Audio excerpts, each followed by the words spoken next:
السلام علیکم ورحمۃ اللہ۔ ناظرین، عنوان زیر بحث: نکل کر خانقاہوں سے ادا کر رسم شبیری کے پہلے حصہ میں ہم سانحِ کربلا کے مقاصد پر گفتگو کر رہے تھے، جس کے عملی پہلوؤں کو آج ہم فراموش کیے بیٹھے ہیں۔ آئیے عہد موجودہ میں ان مقاصد کے حصول کی جدوجہد کی ضرورت اور اہمیت پر غور و فکر کرتے ہیں۔ ناظرین، صحنِ کربلا دراصل اس جنگ کا تسلسل ہے جو روز ازل سے رحمان و شیطان کے درمیان شروع ہوئی اور روز حشر تک جاری رہے گی۔ اس جنگ کا عروج 10 محرم الحرام 61 ہجری کو کربلا کے میدان میں دیکھنے کو ملتا ہے، جب حق اور باطل ایک دوسرے کے آمنے سامنے آئے۔ یہاں فتح و شکست کے معنی ہی بدل گئے۔ ایسا عجب معرکہ ہوا کہ ہر قسم کا جبر و ظلم بھرپور قوت دکھا کر بھی شکست خوردہ رہا اور بہتا ہوا لہو شمشیر پر غالب آ گیا۔ سر حسین نیزے پر چڑھ کر بھی اپنی فتح و نصرت کا اعلان کر رہا تھا۔ مگر آج ہمارے لیے لمحہ فکریہ ہے کہ عالم کفر اور سامراجی طاقتیں اپنی ریشہ دوانیوں اور سازشوں کے تحت ہم پر مسلط ہیں اور عالمی سطح پر حکمرانوں کو مالی مراعات اور عوام الناس کو قرضوں کی مد میں کچھ نہ کچھ دے کر اپنے مذموم مقاصد حاصل کرنے کے لیے کوشاں ہیں۔ مزید برآں عصر حاضر میں اقوام عالم کی طرف سے مسلمانوں کے خلاف جس غیر منصفانہ امتیازی سلوک اور جبر و استبداد کا مظاہرہ کیا جا رہا ہے، اس سے عالم اسلام چشم پوشی کیے اور ہاتھ پہ ہاتھ دھرے بیٹھا ہے۔ توجہ طلب ہے کہ دنیا عالم میں اسلام کے نام پر بننے والی ریاست ہمارا پیارا پاکستان آج نہایت سنگین اور نازک دور سے گزر رہا ہے۔ معاشرتی برائیاں، مہنگائی، لوٹ مار، دہشت گردی عام ہے۔ سیاست کے ڈرامے، فحاشی و ریانی کا کلچر، خودکش حملے، فرقہ وارانہ اور لسانی فسادات کے ساتھ ساتھ دینی محاذ پر بھی سوشل میڈیا کے ذریعے گمراہ کن اور بد ظن کیے جانے والے تقریری اور تحریری لٹریچر کی تشہیر عام ہے، اور ان سب کے پیچھے ہمارے دشمنوں کی سازشیں کار فرما ہیں، لیکن ہمیں اس کا احساس نہیں، کیونکہ ہماری سوچ وہاں تک جاتی ہی نہیں اور نہ جانے دی جاتی ہے کہ ہمارے دینی و ملی عقائد و نظریات کیسے تباہ و برباد کیے جا رہے ہیں۔ مغربی تقلید نے ہمارا سب کچھ بدل دیا ہے اور ہمارا حلیہ، ہماری سوچ و فکر، ہمارا انداز، ہماری عادات و اطوار سب بدل گئے ہیں۔ ہم پوری طرح سے غیر اسلامی تہذیب و تمدن کے رنگ میں رنگ گئے ہیں۔ غیر مہذب اطوار اور منتشر افکار ہماری شخصیت کا حصہ بن چکے ہیں۔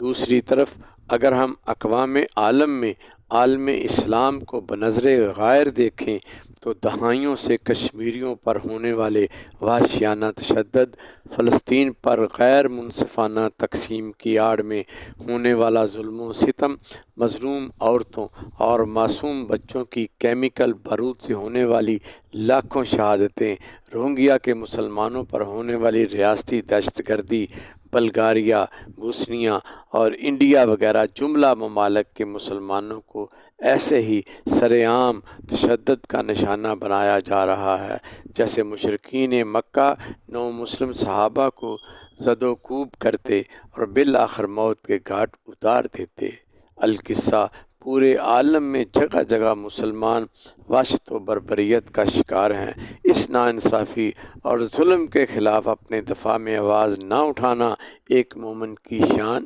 نہیں۔ لہٰذا اے مسلمان، تیرے حالات کا تقاضا یہ ہے کہ باطل کے مقابل صف آرا ہو جا۔ اسلام راہ رخصت کی اجازت تو دیتا ہے مگر رہبانیت کی نہیں۔ حضور صلی اللہ علیہ وسلم جو نظام لائے ہیں وہ اسلامی انقلاب کا نظام ہے۔ یہ نظام حیات نہ صرف مذہبی بلکہ شخصی آزادی اور انسانی مساوات کے اصولوں پر معاشرے کے قیام کا پیغامبر ہے۔ لیکن یاد رکھیں، اگر اسلامی انقلاب صرف بند کمروں میں تبلیغ سے آتا تو طائف میں بدن نازک پر پتھر نہ کھائے جاتے، شیب ابی طالب میں محصور ہو کر اہل خانہ اور بچوں کو درختوں کے پتے کھانے پر مجبور نہ کیا جاتا، مشرکین مکہ کے خلاف بیعت رضوان نہ لی جاتی، اور بدر و حنین میں تیروں تلوار اور نیزوں سے اصحاب کے جسم چھلنی نہ کروائے جاتے۔ عہد حاضر کی پہلی ستم ظریفی یہ ہے کہ مذہبی علماء و واعظین، دینی رہنما اور پیران کرام اللہ ماشاء اللہ ضمنی اور فروعی بحث میں پڑھ کر مسلمانوں کے جذبہ ایمانی کو تازہ کرنے کی بجائے لاحاصل گتھیوں میں الجھا رہے ہیں۔ دینی رہنماؤں کی اکثریت اپنے ذاتی، گروہی، جماعتی، مادی اور سیاسی مفادات کے زیر اثر امت مسلمہ کو قصے کہانیاں سنا کر بے عملی کی تھپکی دے کر خواب غفلت کی نیند سلا رہی ہے۔ لہذا عوام الناس کی سوچ کے دھارے گم گشتہ مسافر کی طرح سوئے منزل جانے کی بجائے راہوں میں بھٹک رہے ہیں۔ آج ضرورت ہے کہ اسوہ حسینی کی ترغیب و ترویج کو عام کرنے میں اپنا کردار ادا کرنے کی، کیونکہ اگر شان کربلا نہ ہوتا تو آج دین من مرضی کا نام ہوتا۔ بزبان شاعر حسین اگر شہید نہ ہوتا تو آج گھر گھر یزید ہوتا،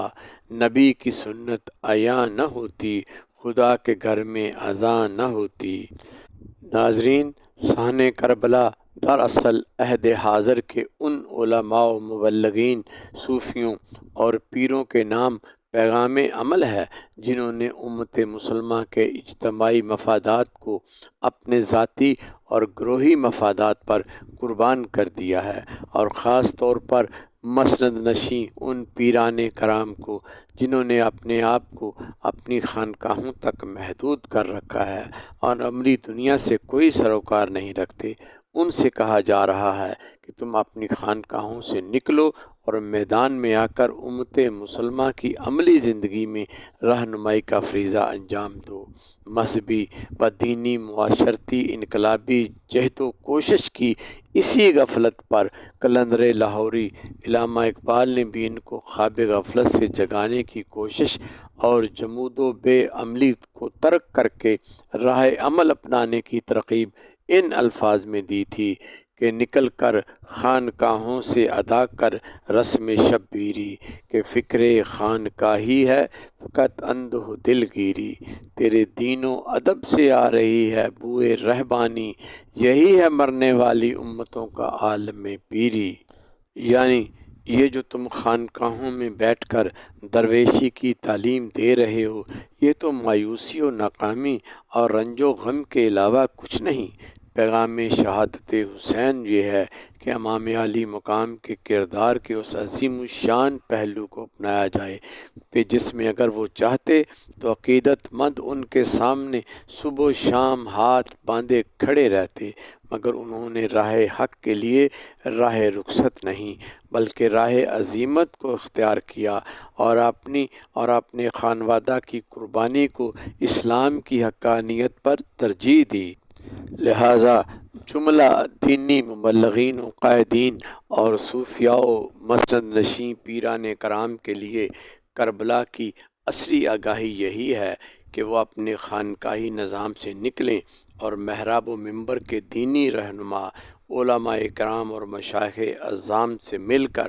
امت مسلمہ کی عملی رہنمائی کا فریضہ انجام دیں، تاکہ وقت کے یزیدوں کو شکست دے کر صحیح اسلامی نظام حیات قائم ہو سکے، کیونکہ اللہ تبارک و تعالیٰ نے دو ٹوک الفاظ میں ہمیں تعمیر معاشرت اور قومی عروج کے ضمن میں ایک اصول بتا دیا ہے کہ ان اللہ لا یغیر ما بقوم حتی یغیر ما بانفسہم۔ مولانا ظفر علی خاں اسی آیت کا ترجمہ اپنے الفاظ میں یوں کرتے ہیں: خدا نے آج تک اس قوم کی حالت نہیں بدلی، نہ ہو جس کو خیال اپنی حالت آپ بدلنے کا۔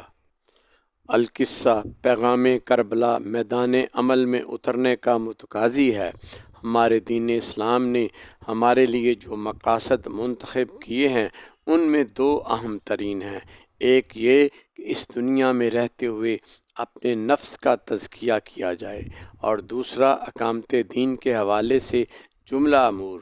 جیسا کہ امر بالمعروف و نہی عن المنکر کا فریضہ، یعنی حق کی تبلیغ و اشاعت، اور اس راہ حق میں ابتلاء و آزمائش کی گھاٹیوں سے گزرنے پر صبر اور استقامت کا دامن مضبوطی سے تھامے رکھنا ہے۔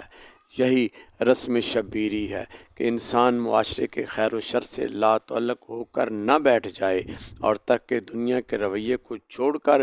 زندگی کے عملی میدان میں اترے اور اجتماعی بہبود کے لیے جد و جہد کرے۔ یہی وہ کام ہے جو ہمارے دین کی اصل ہے۔ ناظرین، اللہ کے ہاں ظالم کی رسی دراز ضرور کی جاتی ہے، مگر بالآخر مظلوم کی داد رسی کے لیے اللہ کا عذاب ظالم کے لیے تباہی و بربادی کا سامان لے کر آتا ہے۔ اس لیے ہم اللہ سے پر امید ہیں کہ کوئی تو حسین بن کر اٹھے گا جو وقت کے یزید کا غرور خاک میں ملائے گا۔ حسن نثار کے اس شعر پر گفتگو روکتے ہیں کہ میرا حسین ابھی کربلا نہیں پہنچا، میں حر ہوں اور ابھی لشکر یزید میں ہوں۔